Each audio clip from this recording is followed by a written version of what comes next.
मध्यम वर्ग परिवार के माता पिता बड़ी मेहनत के साथ पाई पाई जुगाड़ करके अपने बच्चों को हजारीबाग, रांची, धनबाद जैसे शैक्षणिक संस्थानों में पढ़ने के लिए भेजते हैं अध्यक्ष महोदय, और उनकी आशा होती है कि परीक्षाएं नियमित होंगी, उन परीक्षाओं में बैठेंगे, उत्तीर्ण होकर अपने सपनों को साकार करेंगे। लेकिन धन्यवाद अध्यक्ष महोदय। मैं आपके माध्यम से सरकार से मांग करता हूं, और अभी वर्तमान में जेपीएससी के छात्र लगातार आंदोलन कर रहे हैं, विभिन्न प्रकार के कार्यक्रमों के माध्यम से सरकार का ध्यान आकृष्ट करने का प्रयास भी कर रहे हैं, किंतु अब तक उनकी मांगों को अनसुना किया गया अध्यक्ष महोदय।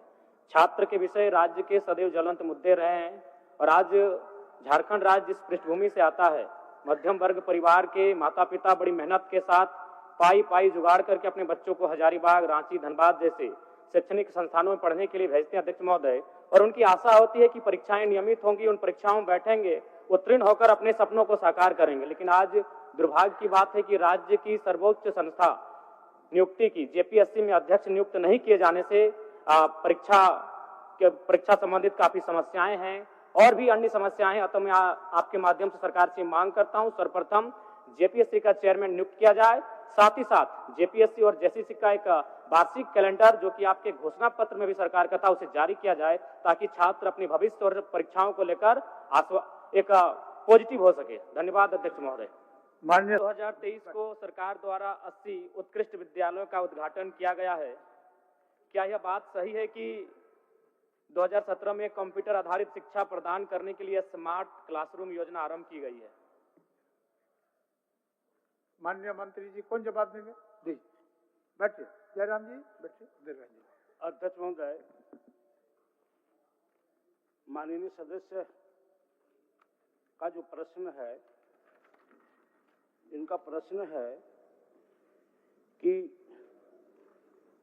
2 मई 2023 को सरकार द्वारा 80 उत्कृष्ट विद्यालयों का उद्घाटन किया गया है। अध्यक्ष महोदय, ये राज्य सरकार द्वारा नीतिगत निर्णय लेते हुए विभागीय संकल्प संख्या 22 से 15 दिनांक 29/10/2020 के आलोक में राज्य सरकार अंतर्गत कुल 80 उत्कृष्ट विद्यालय जिला स्तर पर संचालित किया गया है।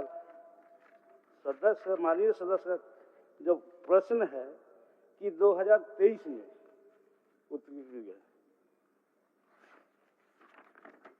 और दूसरा उनका यह है माननीय सदस्य का कि कंप्यूटर शिक्षा आधारित शिक्षा प्रदान करने के लिए 2017 में आईसीटी योजना क्रियान्वित कराई गई थी, और स्मार्ट क्लास रूम योजना वर्ष 2022 में प्रारंभ की है। इसमें भी इनका जो सवाल है उत्तर है। और कुछ पूरक प्रश्न जयराम जी? अध्यक्ष महोदय, मैं पूरक सप्लीमेंट्री क्वेश्चन है आपका? नहीं महोदय, मैं जानना चाहता हूं कि जो लैब टेक्नीशियन की बहाली होती है एजेंसियों के माध्यम से, उनमें कई शिकायतें हमें मिली हैं जहां कार्य करने के बाद उन्हें हटा दिया जा रहा है अध्यक्ष महोदय। दूसरी बात अध्यक्ष महोदय, मैं जानना चाहता हूं कि डुमरी विधानसभा में एक भी ऐसे विद्यालय का हमें उदाहरण दे मंत्री महोदय, जिसकी हम निगरानी खुद का निरीक्षण करना चाहेंगे, और हम जो मंत्री महोदय कागज में लिख के दे रहे हैं धरातल पर वो है कि नहीं, हम स्वयं देखना चाहेंगे। डुमरी विधानसभा के आपको विद्यालय का उदाहरण देखना चाहेंगे। आपका कागज की मांग है ना? जी, हमारा डुमरी विधानसभा का। जी माननीय मंत्री लिखकर तो ये दे रहे हैं, लेकिन हम धरातल पर जाकर स्वयं देखना चाहते हैं अध्यक्ष महोदय कि वास्तव में ये धरातल पर है कि नहीं है। ठीक। मैं मांग करता हूं मंत्री महोदय से। उनका 2 ही डिमांड है। डुमरी विधानसभा की बात जी जी, उन्होंने मांग रहे हैं कागज दिलवा। मैं डुमरी विधानसभा क्षेत्र की जो है मैं उसको उपलब्ध करा दूंगा। ठीक है जयराम जी। धन्यवाद। धन्यवाद माननीय अध्यक्ष महोदय।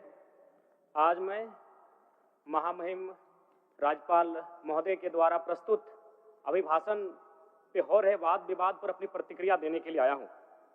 महोदय, एक छोटी सी कहानी मैं बताना चाहूंगा। एक महिला थी, उसकी छोटी बच्ची जिसकी उम्र 5 वर्ष थी, वो अपनी माँ से आकर पूछती है कि माँ, छोटे भाई का मृत्यु कब होगा? तो माँ ने पूछा कि बेटी तुम ऐसा क्यों कह रही हो, अपने छोटे भाई को मरने के लिए क्यों कह रही हो? तो छोटी सी गुड़िया ने कहा कि माँ, बड़े भाई की जब मृत्यु हुई थी तो बहुत सारे लोग हमें खाना देने के लिए आए थे, हमारे घर में भोजन नहीं था, हमें कपड़े नहीं था, तो बहुत सारे लोग हमसे मिलने आए थे और हमें खाना देकर गए थे। और मैं चाहती हूँ कि छोटा भाई भी अगर मर जाएगा तो शायद बहुत सारे लोग आएंगे, हमें भोजन देंगे, हमें खाना देंगे, हमें कपड़े देंगे, क्योंकि हम 4-5 दिनों से भूखे हैं। महोदय, आज यही भाव कोयलांचल के हर एक रैयतों के घर में है कि जब भी हमारी जमीनों का अधिग्रहण होगा, जब कोई कंपनी हमारी जमीन का अधिग्रहण माइंस के लिए करेगी और जब माफियाओं के द्वारा उन पर लाठीचार्ज होगा, उनके लठेज के माध्यम से उन पर हमला होगा, तो कोयलांचल के रैयत चाहते हैं कि साथ साथ में 2-4 IAS IPS को भी चोट लगे। क्यों लगे?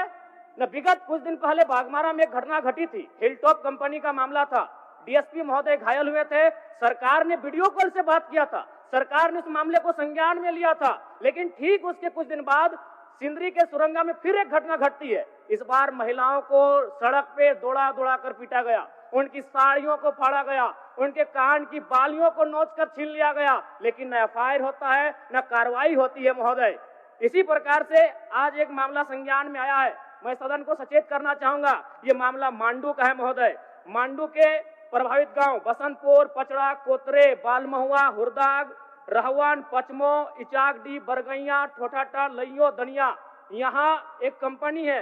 उस कंपनी का नाम है पावर मेक लिमिटेड और उसकी सहयोगी कंपनी अमर इंडिया लिमिटेड।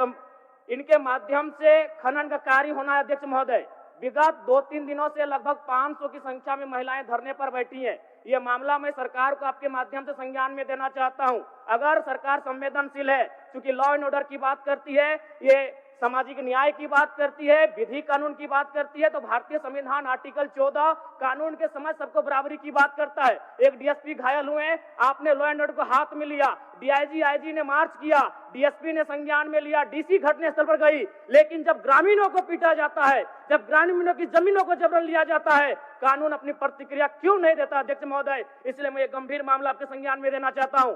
महोदय, भारतीय संविधान आर्टिकल 301 कहता है, क्योंकि इससे पहले जो जमीन का मामला था वो हमारा मौलिक अधिकार था, लेकिन संशोधन करते हुए 300A में डाला गया है। वर्तमान वो हमारा मौलिक अधिकार न होकर संवैधानिक अधिकार है। अध्यक्ष महोदय, और वो क्लाउज कहता है कि जिसके पास भूमि नहीं है सरकार उसे भूमि आवंटित करेगी, लेकिन यहाँ दुर्भाग्य इस राज्य का कि जिनकी भूमि है सदियों से, हजारों वर्षों से वो भूमि पर वो जोत तोड़ करते हैं, और आज लगता है कि ब्रिटानिया हुकूमत बरकरार है, ईस्ट इंडिया कंपनी का शासन इस राज्य में बरकरार है। आज इसी प्रशासन के जोर पर आज उनकी जमीनों का जबरन अधिग्रहण किया जाता है। मांडू का मामला को संज्ञान में लीजिए, सुरंगा का मामला संज्ञान में लीजिए, भौरा का मामला संज्ञान में लीजिए। अध्यक्ष महोदय, क्योंकि रोज रोज आपके DSP घायल होने का इंतजार मत कीजिए।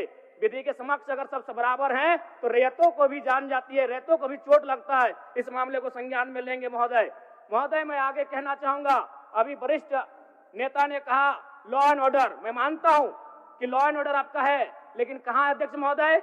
गांवों में, खेतों में, खलिहानों में, बालू और कोयला के खदानों में, माफियाओं की जेब में आपका लॉ एंड ऑर्डर है। महोदय, मैं पढ़ के बताना चाहूंगा, ओबी डंपिंग को लेकर भिड़ंत, फायरिंग, बमबाजी, रेती जमीन पर ओबी डंप किए जाने को लेकर पहले भी हो चुका है संघर्ष, चले थे गोली बम, मामला जीनागोड़ा का।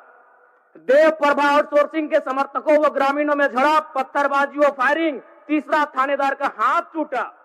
अचानक बमबाजी व फायरिंग से मची भगदड़, पुलिस की मौजूदगी में एक दूसरे पर पत्थर बरसाते लोग। मैंने कहा लॉ एंड ऑर्डर है अध्यक्ष महोदय, कहां? गांवों में, खेतों में, खलिहानों में, कोयला के खदानों में, माफियाओं की जेब में। अध्यक्ष महोदय, मामले को गंभीरता पूर्वक संज्ञान में लीजिए। अध्यक्ष महोदय, फिलहाल मांडू के मैंने जिन गांवों का नाम जिक्र किया है, अभी भी 500 महिलाएं धरने पर बैठी। अध्यक्ष महोदय, अगर सरकार इस मामले को गंभीरता पूर्वक नहीं लेती अध्यक्ष महोदय, तो बागमारा और झरिया जैसी घटनाएं मांडू में घटित होने में देर नहीं लगी। अध्यक्ष महोदय, इसलिए मैं चाहता हूं कि इस मामले को आप संज्ञान में ले।